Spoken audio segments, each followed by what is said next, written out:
Preston Carrington laughed when he saw the single father in a faded technical jacket standing in the middle of the launch event for a $3 billion airplane. In front of hundreds of investors, the billionaire CEO called Elliot Wren a desperate repairman and ordered security to drag him out of the hangar. Elliot did not resist.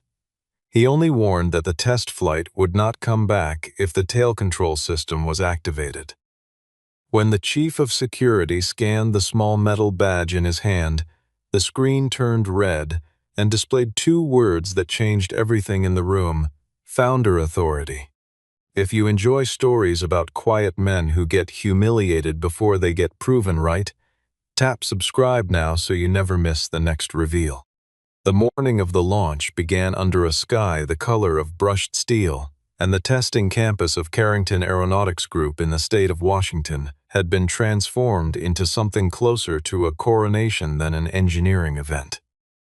Hundreds of investors, airline executives, government officials, and journalists filed through security checkpoints toward a hangar the size of a small stadium, where a curtain of black fabric concealed the newest aircraft the company had ever built. Massive screens along the entrance played a highlight reel that framed Preston Carrington as the man who had reinvented the future of flight, his face lit from below in a way that made him look taller than he was. Somewhere outside that carefully engineered spectacle, an old pickup truck pulled into the employee lot, and a man in his mid-40s stepped out carrying a small metal toolbox and wearing a jacket that had clearly survived more winters than most of the guests in attendance had spent thinking about aviation at all. Elliot Wren did not come looking for attention. He walked toward the hangar with the unhurried pace of someone who had spent decades inside buildings exactly like this one, pausing only once to glance up at the enormous banner bearing Preston's face, an expression on his own that was difficult to read as anything other than tired familiarity. He asked a young receptionist if he could speak with a woman named Naomi Barrett and with the Safety Review Board. The receptionist glanced at his jacket, his boots, and the toolbox, and without much thought, directed him toward the loading entrance reserved for maintenance staff. A few minutes later, an event coordinator pressed a radio into his hand and asked him to check an oil stain near the landing gear, assuming from his appearance that he belonged to a subcontracted repair crew. Elliot did not correct her.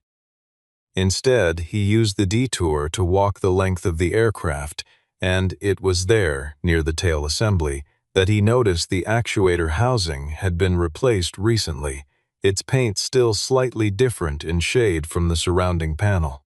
He crouched beside the landing gear for a long moment, running two fingers along a seam in the panel, then straightened and moved toward the rear of the fuselage without asking anyone for permission.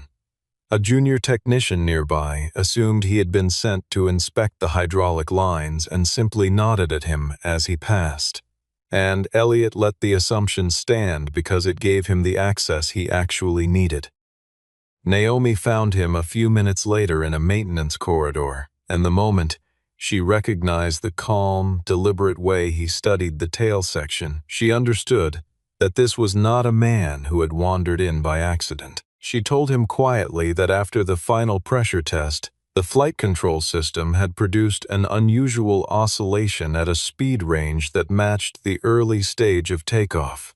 She explained that her original report, the one she had written and signed herself, had been altered before it was submitted to the certification office. Elliot asked to see the raw data, and within minutes of reading it, he understood that the danger was not isolated to a single faulty part, but to the way two separate systems, the tail actuator and the adaptive control algorithm, could reinforce each other's errors under a very specific combination of speed and pitch. A pilot might hold control during the earliest seconds of flight, he explained, but once the system shifted into automated stabilization, the tail could begin to lose the very equilibrium it was designed to protect. He told Naomi plainly that the flight needed to be stopped. She admitted, almost in a whisper, that Preston had threatened to dissolve her entire engineering team if anyone dared to delay the launch, and that 2 of her colleagues had already been quietly reassigned to a facility on the other side of the country after voicing similar concerns weeks earlier. Elliot reached into his toolbox and removed a small, worn metal badge, the kind that belonged to another era of the company, and Naomi stared at it the way someone stares at a name they have read in old documents but never expected to meet in person. She had heard stories about a founding engineer named Elliot Wren, a man who had vanished from the company's public history years earlier, but she had never imagined he would be standing in a maintenance corridor in work boots on the most important day of the company's decade. Elliot told her he had not come back to reclaim anything.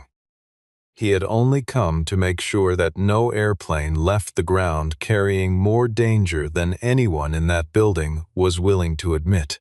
Somewhere above them, Preston's voice rang out through the public address system, announcing to the crowd that the Aquila X-9 would take to the sky in exactly 90 minutes. On his way toward the operations center, Elliot passed through a long hallway lined with photographs chronicling the rise of Carrington Aeronautics Group, from a single leased hangar to a corporation now valued in the tens of billions of dollars. Malcolm and Preston Carrington appeared in nearly every frame, shaking hands with senators, cutting ribbons, holding oversized checks, yet not a single photograph included the man walking quietly beneath them. In his memory, Elliot returned briefly to the earliest days, when he had first met Malcolm Carrington over a half-finished engine prototype and a stack of unpaid invoices. He had designed the control architecture that allowed that first prototype to fly with any real stability, while Malcolm had spent those same months chasing investors and favors across the region. Elliot had slept inside that original hangar more nights than he could count, chasing down one flaw after another, while Malcolm built the relationships that eventually became a company.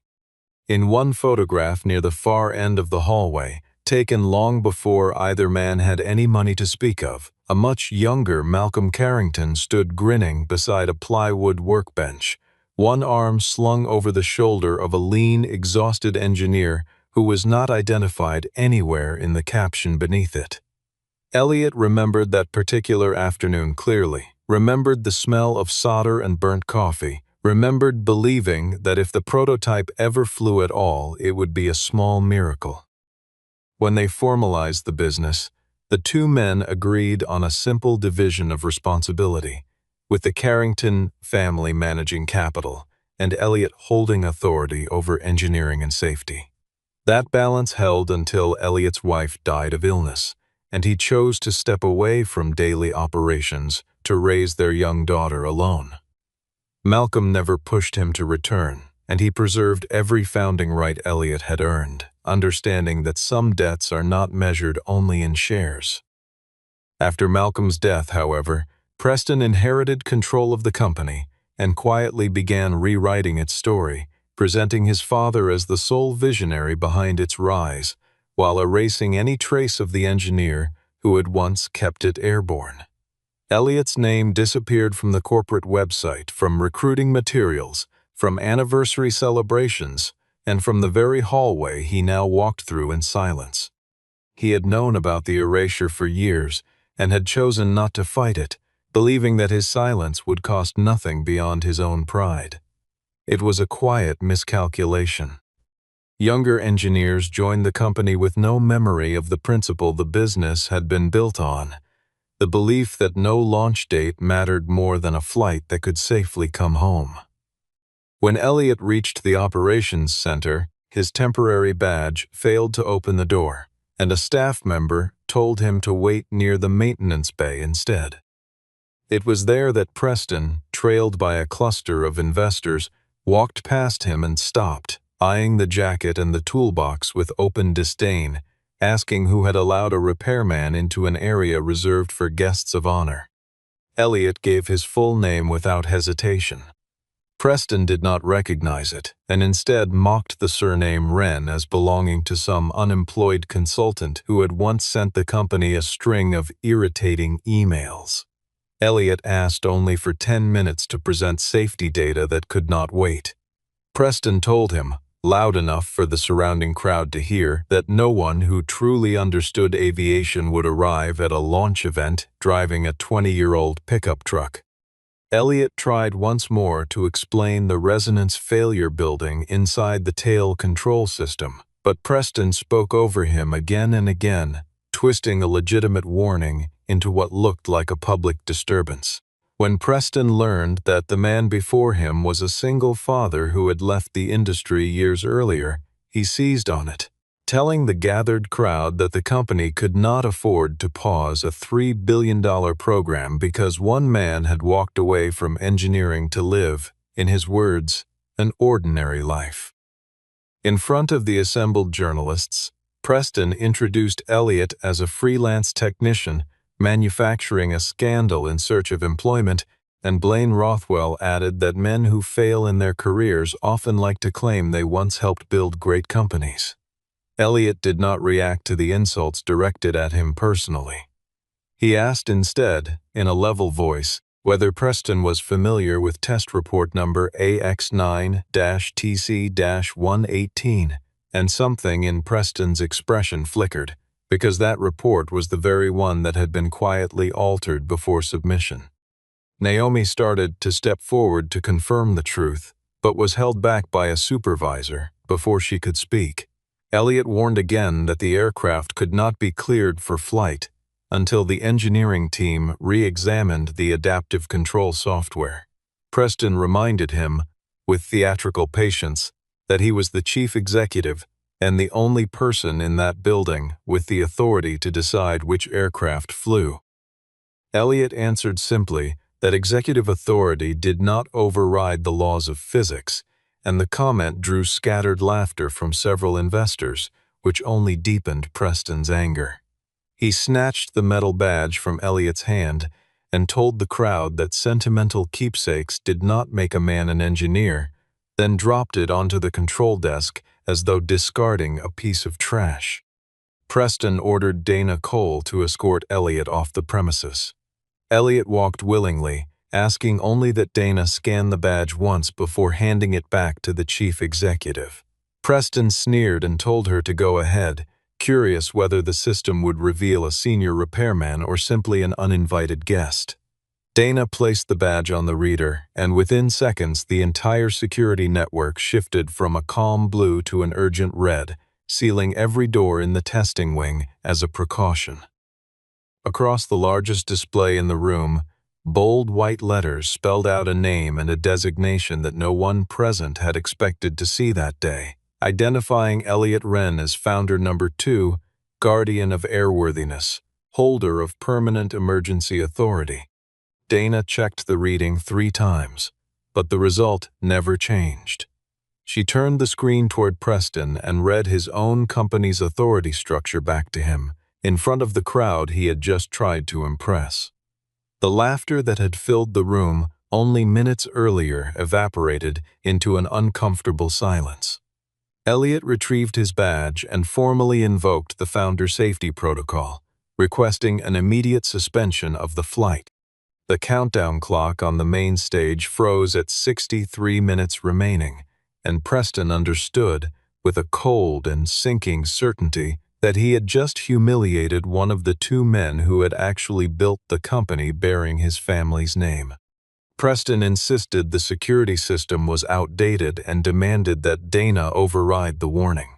She refused, explaining that the Founder Authority Code was embedded directly into the safety architecture and existed entirely outside the chief executive's operational control. Maris Holloway was summoned to verify the claim, and she arrived carrying the original founding charter, signed by both Malcolm Carrington and Elliot Wren decades earlier. The charter confirmed that Elliot held the right to suspend any test flight for up to 72 hours if he presented credible technical evidence, a clause that had never been amended or revoked. Preston accused Elliot of exploiting an ancient loophole to sabotage the company he no longer worked for, but Elliot offered to relinquish the suspension immediately if any independent panel of engineers could prove his data was wrong. Preston declined the offer because he understood, better than anyone in the room, exactly what an honest review of that data would expose. Elliot used the badge to unlock an archive of original test records, and the system displayed two versions of the same report side by side for everyone present to see. The first version, signed by Naomi, stated plainly that the aircraft had failed to meet safety requirements. The second version, the one submitted to the review board, described the same results as a minor deviation with no meaningful impact on flight. A digital trail led directly back to the office of Blaine Rothwell, who insisted that his assistant had merely standardized the formatting of the document. Elliot pointed out that 3 critical charts had been removed entirely, and that the warning classification itself had been quietly downgraded, changed from a category that legally required a delay to one that did not require so much as a footnote. He asked the room, evenly, whether standardizing formatting typically involved deleting the exact data that made a report inconvenient, and no one at the table offered an answer. Preston ordered the display shut off, but Dana refused, explaining that the data was now protected under an active emergency preservation order. One of the investors asked, in front of the cameras, why Elliot's name had never appeared anywhere in the company's history. Preston insisted that Elliot had only ever been an early engineer and not a true founder of the business. Maris opened the original incorporation documents, and there, beneath Malcolm Carrington's signature, was Elliot's own, dated the same year the company had first opened its doors. Patent filings confirmed that the adaptive control architecture at the heart of nearly every aircraft the company had ever produced belonged jointly to him.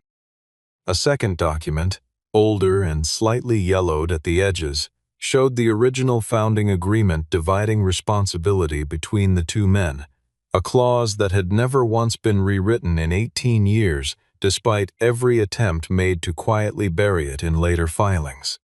Reporters began recording Preston's reaction in real time, and a woman from a national business publication asked whether the company had knowingly misrepresented its own ownership structure to shareholders for years.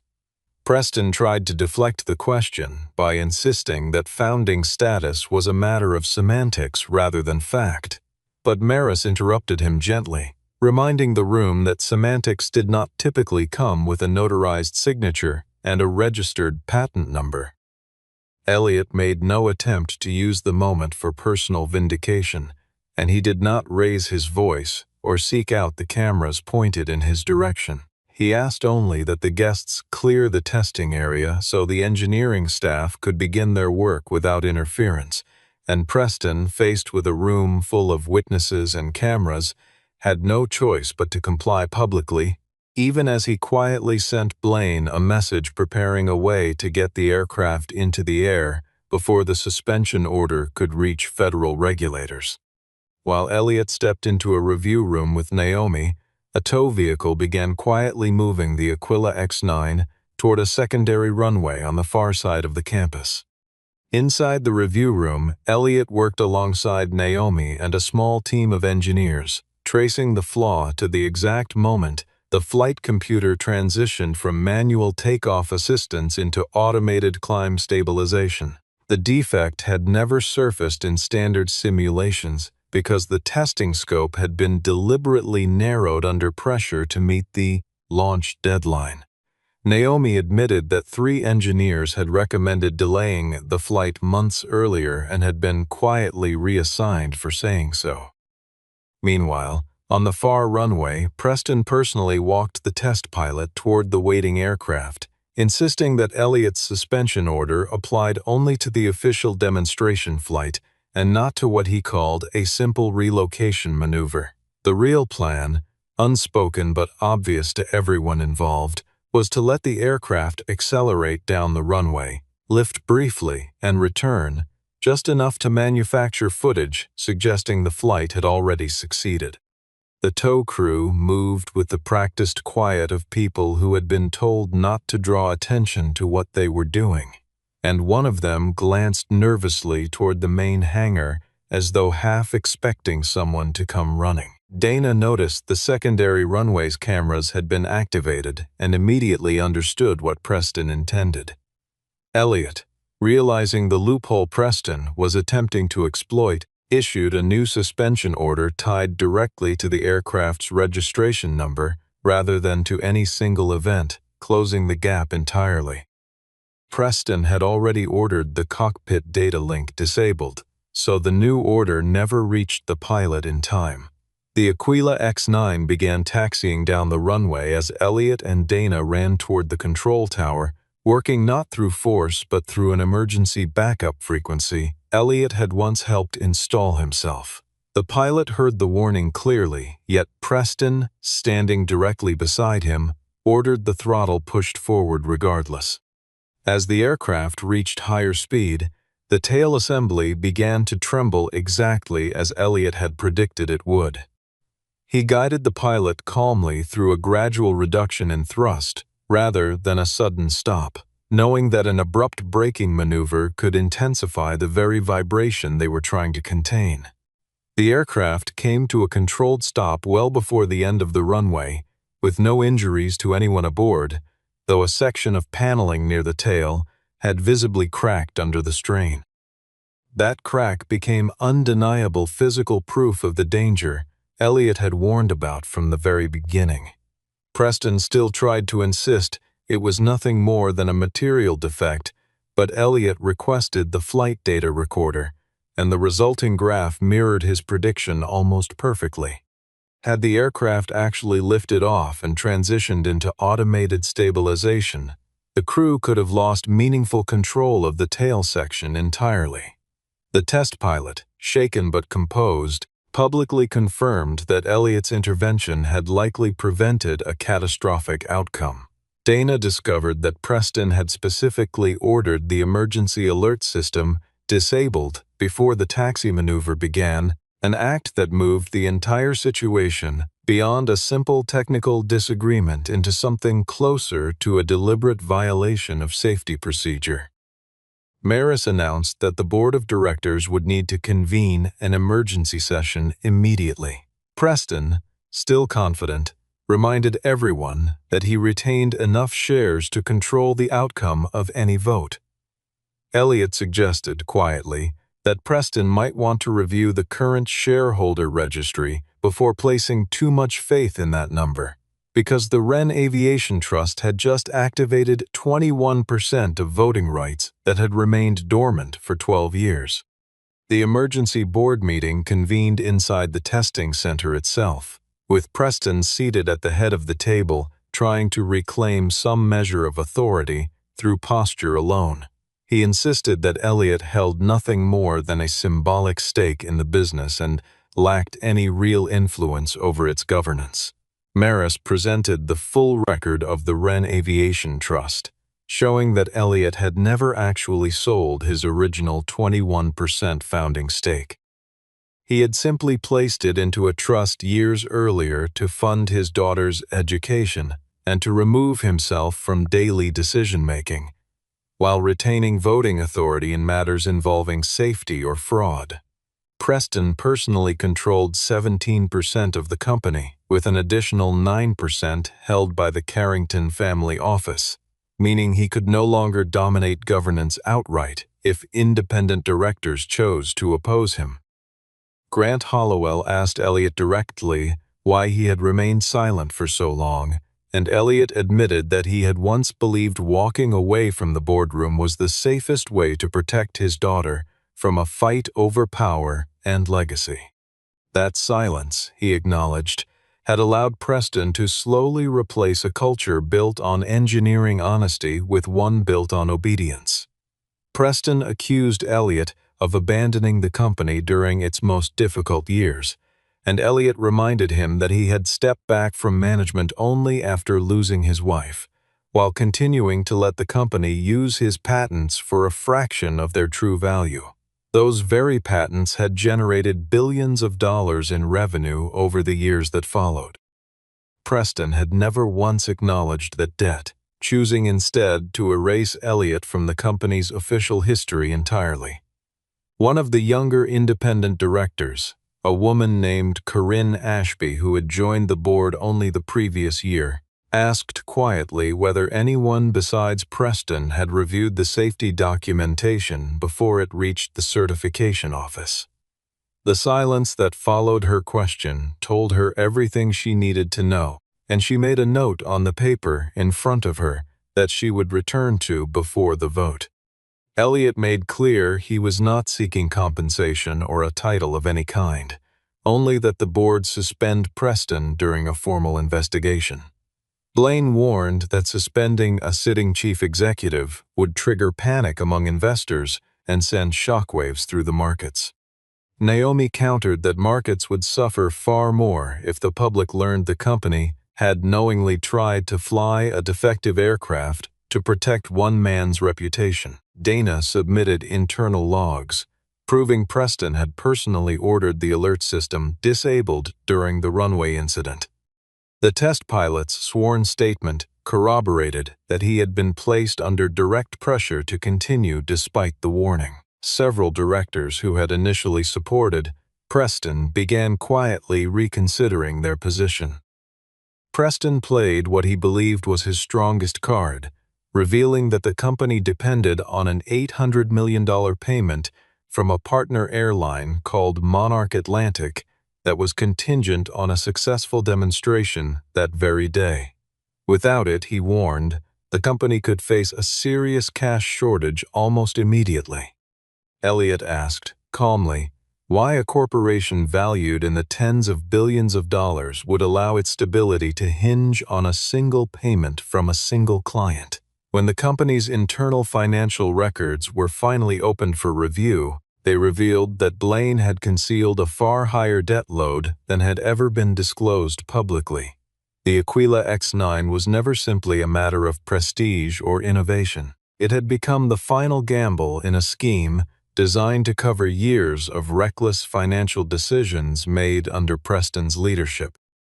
Before the board could even move toward a formal vote, an alert flashed across the room, warning that a large volume of technical data was actively being deleted from the company's central servers.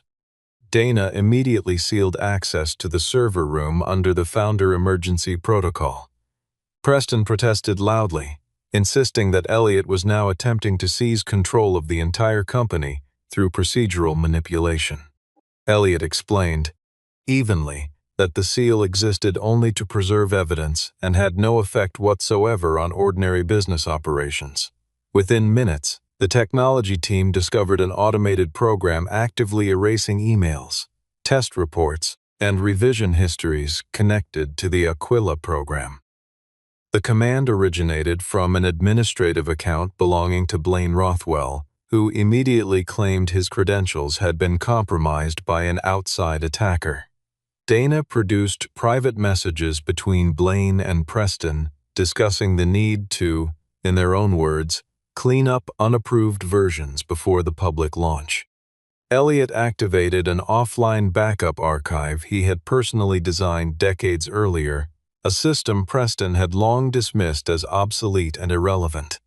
That forgotten archive still held an unalterable copy of every safety report the company had ever generated. Those records proved the resonance flaw had first been detected 6 months earlier, and that Preston had personally received 3 separate warnings about it before publicly declaring the aircraft fully certified. Beyond the technical failure itself, the archive revealed the company had also skipped several required certification steps simply to save time. Preston requested a private conversation with Elliot, and inside a small side room his tone shifted almost entirely. He offered to restore Elliot's name to the company's buildings, to pay hundreds of millions of dollars in retroactive licensing fees, and to name him honorary chairman for life, listing each concession slowly as though watching for the exact moment Elliot's resolve would break. When none of it seemed to land, Preston tried a different approach entirely, reminding Elliot that Sadie's education, her future, her comfort, could all be secured many times over with a single signature. In exchange, he wanted Elliot to publicly describe the failure as a minor software issue and to allow him to remain in his position as chief executive. Elliot refused, explaining that such an arrangement would protect no one, not the pilots, not the passengers, and not the engineers who had tried repeatedly to raise the alarm. Preston accused him of destroying Malcolm Carrington's legacy out of bitterness, and Elliot replied that Malcolm's true legacy was never the name printed on a building, but a promise never to sell an aircraft they knew to be unsafe. Because the room fell under active investigation protocol, Dana had quietly recorded the entire exchange, and Maris confirmed afterward that Preston's offer could reasonably be interpreted as an attempt to obstruct the ongoing inquiry. When the board reconvened, Elliot made clear he had no interest in becoming chief executive himself. He proposed instead a temporary governing committee and the recruitment of an independent operations leader with no personal stake in the outcome. Preston still believed, even then, that the surrounding directors would never dare to defy the Carrington family name.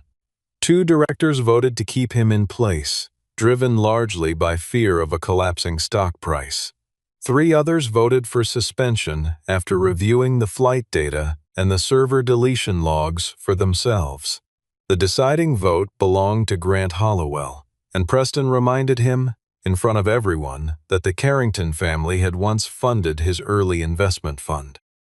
Grant recognized the comment for exactly what it was, a public threat disguised as a friendly reminder, and it pushed him firmly toward the other side.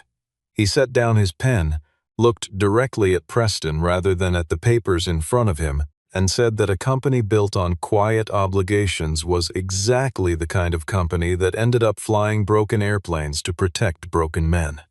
He cast his vote in favor of suspension, and combined with the 21% held by the Wren Aviation Trust, the resolution passed decisively. Preston lost his position as chief executive for the duration of the investigation. Dana asked him to surrender his executive badge, his company phone, and all remaining system access. Preston turned to Elliot and said he had clearly been waiting 12 years for exactly this moment of revenge. Elliot answered quietly that he had never wanted to return to that boardroom at all, and that it was Preston's own choices that had made his return necessary. Preston, out of habit more than reason, ordered security to remove Elliot from the building just as he had done that same morning.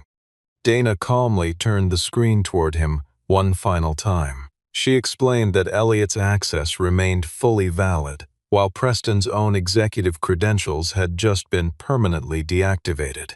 It was the clearest possible reversal of the humiliation Preston had delivered hours earlier, and this time no one in the room was laughing. Blaine was suspended shortly afterward once the board reviewed clear evidence of falsified financial disclosures. Naomi was placed in charge of an emergency engineering task force tasked with resolving the defect properly.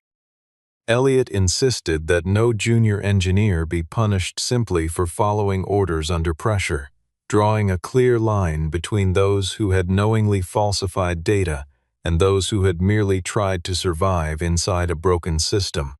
News of a billionaire chief executive suspended on the very day of his company's biggest product launch spread quickly across financial outlets. Elliot declined every request for an exclusive interview. He issued only a brief public statement explaining that the Aquila X9 would fly when it was safe to fly, not when a stock price required a performance. One partner airline confirmed it would continue supporting the program, provided an independent verification process was put firmly in place. That single reassurance eased what had briefly looked like an unavoidable financial collapse. Within a week, 2 additional carriers that had been quietly watching from a distance issued statements of their own, each expressing confidence in the direction the company was now taking under its new safety leadership. and the language of every statement seemed to circle back to the same word, integrity, as though the industry itself had been waiting for a reason to use it again. Later that evening, Elliot called his daughter Sadie to tell her he would be home later than planned. She asked, half joking, whether he had managed to fix the airplane yet. Elliot told her that before anyone could fix an airplane, they first had to fix the way the people around it made decisions. A broader financial review soon uncovered that Preston had quietly pledged a portion of the Aquila X9 patents as collateral to a private investment fund called Rothwell Dominion Capital, controlled by Blaine's own brother. Under that arrangement, if the demonstration flight failed or was delayed beyond a set deadline, the fund would gain the right to acquire the underlying technology at a steeply reduced price. It explained a contradiction that had puzzled Elliot from the very beginning, why Preston seemed desperate for the flight to succeed while simultaneously arranging a profitable outcome if it failed instead. Together, Preston and Blaine had positioned themselves to benefit no matter which direction the outcome fell. Success would bring enormous bonuses tied to the launch, while failure would quietly transfer critical technology to a company connected to their own inner circle at a fraction of its worth. Maris confirmed that the arrangement had never been properly disclosed to the full board. Grant admitted, with visible discomfort, that he had signed related paperwork without carefully reading an attached appendix, a mistake he said he would carry with him for the rest of his career. He added quietly, "That trust was a strange thing inside a boardroom, because it so rarely felt like trust while it was happening, and only ever revealed itself for what it truly was once something had already gone wrong." Corinne Ashby, the young director who had asked the quiet question days earlier, pushed for a full external forensic review of every contract Preston had personally negotiated over the previous 3 years, and the board approved it unanimously.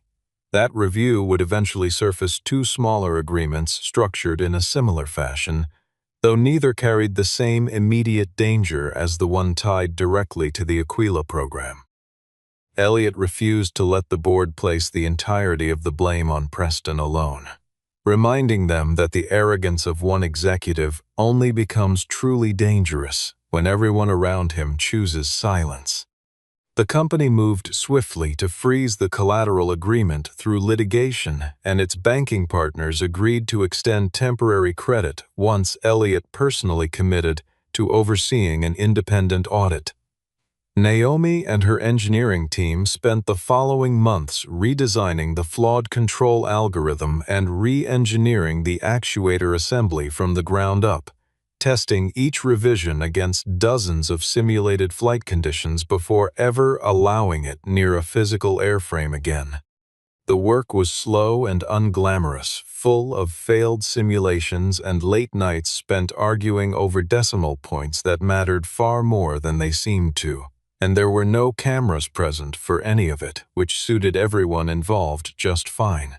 Elliot worked alongside them directly inside the same hangar where the company had first begun, though he never once tried to claim credit that belonged to the team. He insisted that every engineer who contributed to the fix be properly credited in the company's internal records. Preston, still fighting to salvage his public image, attempted through the media to portray Elliot as a bitter single father seeking revenge against the family that had once employed him, a narrative that gained little traction once reporters began requesting comment from the very engineers he had tried to silence months earlier. Sadie wanted to speak out publicly in her father's defense, but Elliot gently discouraged her from entering that particular fight. He told her that technical truth needed to be proven through data, not through whichever side told the more emotionally compelling story. When the independent report was finally released, it confirmed in full detail that Elliot had been correct about the danger buried inside the tail control system from the very start. Federal regulators approved a new round of test flights only after every additional safety requirement had been thoroughly satisfied. Preston and Blaine were formally terminated once the investigation confirmed they had deliberately concealed critical safety information from both regulators and shareholders. The Carrington family retained its financial stake in the company, but permanently lost the unchecked operational control it had once taken for granted, a shift that several longtime employees later described as the moment the company finally started acting its age instead of its ambition. 6 months later, the Aquila X9 returned to the very runway where it had once nearly taken flight, carrying a hidden and dangerous flaw. There was no elaborate stage this time, no champagne, and no promises made to soothe a nervous stock price. Only the pilot, the engineering team, federal observers, and a handful of family members stood nearby to witness the outcome. Elliot stood quietly beneath the wing beside Naomi, watching the final preparations unfold. Sadie arrived briefly to witness the flight herself, present in the story without ever becoming its center. Before the aircraft departed, the pilot asked Elliot whether he personally wanted to authorize the launch. Elliot declined the offer without hesitation. He insisted instead that Naomi and the full safety board provide their own signed authorization, explaining that a genuinely safe company could never depend on the judgment of a single individual, founder or otherwise. The Aquila X9 lifted off smoothly and climbed without hesitation. When the system transitioned into automated stabilization, there was no trembling, no irregular vibration, nothing but a clean, steady ascent. Naomi stood beside Elliot with a tablet showing live telemetry, and neither of them spoke as the numbers scrolled past, each one confirming what months of careful, unglamorous work had finally made true. The aircraft completed its full test profile and returned to land exactly as intended, gliding down onto the runway with a smoothness that felt almost anticlimactic after everything it had taken to get there. And though the surrounding engineers broke into applause, Elliot simply watched in silence as the aircraft taxied slowly back toward the hangar. Regulators present that day signed off on the results within hours rather than weeks, a rare gesture that reflected how thoroughly the new testing protocols had addressed every prior concern. The board later offered Elliot the permanent role of chief executive, and once again he turned it down, explaining that the company did not need to trade one form of unchecked authority for another. He agreed instead to chair the safety committee for a period of 2 years, while helping to recruit an experienced operational leader with genuine hands-on aviation expertise. In the months that followed, the company quietly rewrote much of its internal training material, adding a new section for incoming engineers that walked through the exact sequence of decisions that had nearly sent the Aquila X9 into the sky with a fatal flaw hidden inside it. Not as a cautionary tale meant to frighten anyone, but as a record of what honesty under pressure actually looked like in practice. The company's historical hallway was quietly restored to reflect the truth of its origins. The very first photograph now showed both Malcolm Carrington and Elliot Wren standing together beside their original prototype inside that first rented hangar. The caption beneath it made no mention of wealth, titles, or public image, stating simply that two founders had made one promise, that no aircraft would ever leave the ground until the people who built it truly believed it would come home. Elliot kept his founder badge, but he never placed it inside a glass case or displayed it anywhere for show. He returned it, as always, to the same worn toolbox he had carried with him for years. When Sadie asked why he did not keep something so significant somewhere more fitting, Elliot told her that the badge had never drawn its value from the metal it was made of or the title stamped across its surface. Its true worth had come from a single moment when an entire room full of powerful people had been too afraid to speak an inconvenient truth, and one small piece of metal had forced every one of them to finally listen. Sadie turned the badge over once in her hand before giving it back to him, and for a moment neither of them said anything at all, the silence between them saying everything that needed saying. Preston Carrington once believed that power meant having security drag a man out of a building in front of a watching crowd. Elliot Wren proved, in the end, that real power was simply knowing exactly when to keep an airplane on the ground.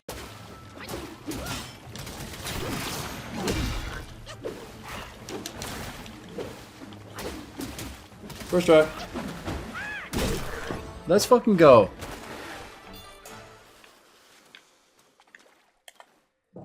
Yerp. Is that available in PS4? Maybe. Nice. I wonder how many people quit at that first boss, the baby boss. Oh shit, I didn't even realize I have the transformation unlocked, huh?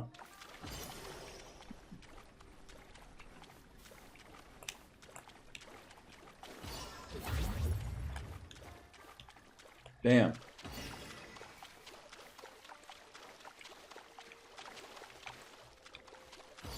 Let's go around. I have Pro 1. Nice, bro. F. F, what you mean? Eldering, yeah. Kinda exposed him as an asshole. She low-key next dude has an advantage.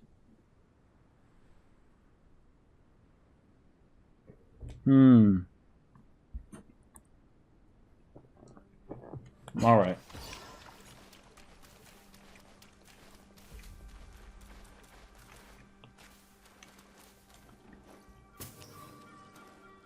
Trench 602, thank you for the follow.